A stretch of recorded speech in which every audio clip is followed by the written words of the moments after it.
अस्सलाम वालेकुम ते यार ली मदद। अच्छा ना काफ़ी सारे दोस्त पुछते हैं यार कि जलूसे मामल मौजियां वाले विच जेह्ड़े इस साल 2025 च जाकरीन होए ने वो केड़े जाकर ने ते अजे तक वो जाकरीन दी पोस्ट ते बनी कोई नहीं। अगर पोस्ट बनी तो भी इंशाल्लाह तुहाडे नाल शेयर करांगे। ते जेह्ड़े जाकरां दा मैनू पता लग्गा मरकजी इंतजामिया कोलों उन्हां विच जनाब जाकर सैयद फरह अब्बास शाह साहब रावलपिंडी वाले, जाकर सैयद इकबाल हुसैन शाह साहब बुजाड़ वाला ते गुलाम अब्बास जप्पा ते बाबा मुरीद हाशम कांठियां वाले, उस तो बाद मलक अली अब्बास अलवी, गुलाम जाफर जतोई ते आलम अब्बास पट्टी साहब। यह जाकर जनाब वो ने जेह्ड़े फाइनल हो चुके हैं।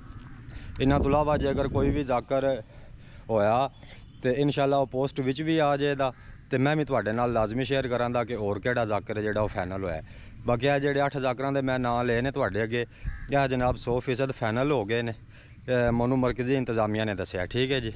तो जलूसे मामल विच ही जाकरीन ने जेह्ड़े वो मजलिस अज़ा और खिताब फरमान दे। मैं उम्मीद करना कि तुसीं इस वीडियो नूं शेयर करो दे, क्योंकि जलूसे मामल एक ऐसा प्रोग्राम है कि जेह्ड़ा पूरे पाकिस्तान विच वायरल है मौजियां वाले दा। तो तमाम मोमिनीन तक इन्हां जाकरीन दे नाम पहुँचा छड़ो ताकि जेह्ड़े बार बार मैसेज करते हैं उन्हां नूं पता लग जाए कि इस साल 2025 च केड़े जाकर ने वो मौजियां वाले पढ़ रहे हैं। मेहरबानी, शुक्रिया।